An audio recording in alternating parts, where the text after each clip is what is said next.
morning students.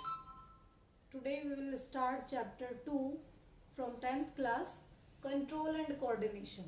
First we have discussed about the life process, in which we have discussed digestive system, excretory system, nervous system, respiratory system, etc. And now in this chapter we will discuss about the various type of process of control and coordination in plant as well as animals. So let's start. First, what is stimulus and what is response? देखिए, अगर environment में कोई भी change होता है तो हमारी body उसके अकॉर्डिंग कुछ ना कुछ रिस्पोंड करती है. वो चेंज जो एनवायरनमेंट में हुआ वो क्या है? आपका स्टिमुलस.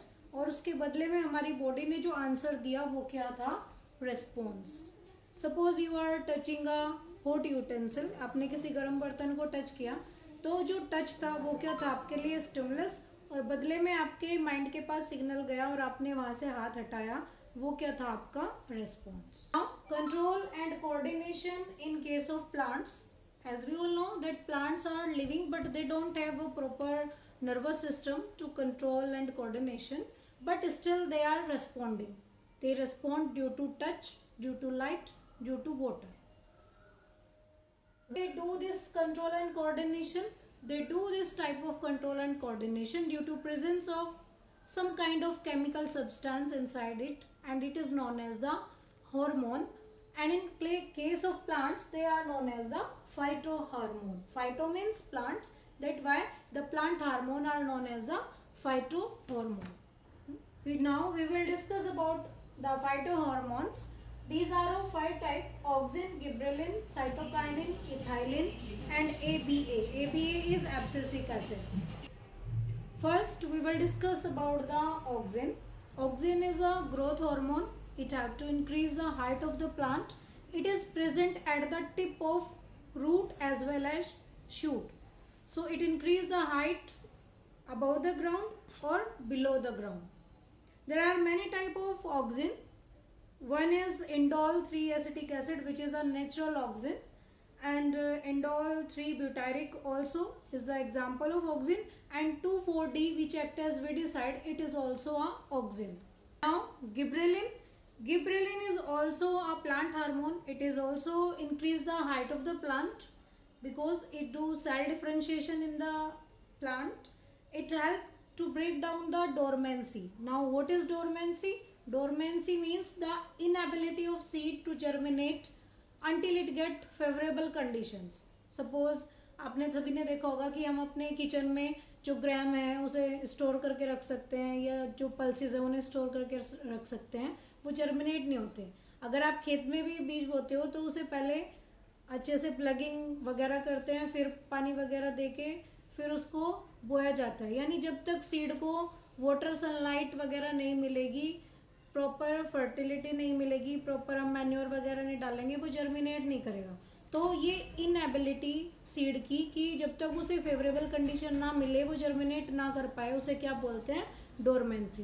लेकिन अगर आप उसमें गिबरेलिन डालोगे तो वो क्या करेगा? सीड की इस इनएबिलिटी को ब्रेक डाउन कर देगा, ख़त्म कर देगा और उसे जर्मिनेट कराने में हेल्प करेगा. Now next one is cytokinin.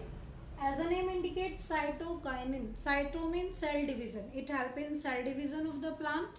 It help in the breakdown of dormancy also, and it help to delay the aging of leaves. यानी पत्तियों के गिरने में देरी करता है. देर तक पत्तियां रहेंगी तो देर तक प्लांट हरा भरा रहेगा और उसमें फोटोसिंथेसिस होगी, यानी उसकी ग्रोथ प्रॉपर्ली होगी. It also help to open the stomata and it promote the fruit growth. Ethylene. Ethylene अकेला ऐसा प्लांट हार्मोन है जो कि गैशियस फॉर्म में प्रेजेंट होता है और ये फ्रूट राइपनिंग में हेल्प करते हैं. यानी कच्चे फ्रूट को पकाने का काम आप किससे कर सकते हो? इथाइलिन से. And the last one is ABA. ABA means abscisic acid. It is the only hormone which act as growth inhibitor. यानी ग्रोथ को रोकेगा, अकेला ऐसा हार्मोन है ये. Because it close the stomata at it induce dormancy in the plant. यानी dormancy को बढ़ाएगा, प्लांट्स को, सीड को जर्मिनेट नहीं करने देगा और पत्तियां सुखाने का काम करेगा ये. पत्तियों को रोल कर देगा, क्योंकि ट्रांसपिरेशन नहीं होगा। जब स्टोमेटा क्लोज होंगे तो ट्रांसपिरेशन भी नहीं होगा और प्लांट के अंदर एक स्ट्रेस की सिचुएशन हो जाएगी, यानी वो प्रॉपरली ना तो एक्सचेंज ऑफ गैस कर पाएगा, ना ही लॉस ऑफ वाटर कर पाएगा in the form of water vapour. That's why it is also known as the stress hormone. We will discuss about the various type of movement in plant, such as first one is phototropism. Photo means light. The movement of plant toward light is known as phototropism. अगर plant light की तरफ अपनी movement show कर रहा है तो उसे क्या बोलेंगे? Positive phototropism. अगर वो उससे दूसरी साइड मूव कर रहा है तो उसे क्या बोलेंगे? Negative phototropism. Now geotropism. Geotropism as the name indicate किस में होगा? रूट्स के अंदर होगा. The movement of plant part in response to gravity is known as geotropism. Now chemotropism. The movement of plant part in response to chemical is known as the chemotropism. Hydrotropism, the movement of plant part towards water is known as hydrotropism. Movement of plant due to touch is known as thigmotropism.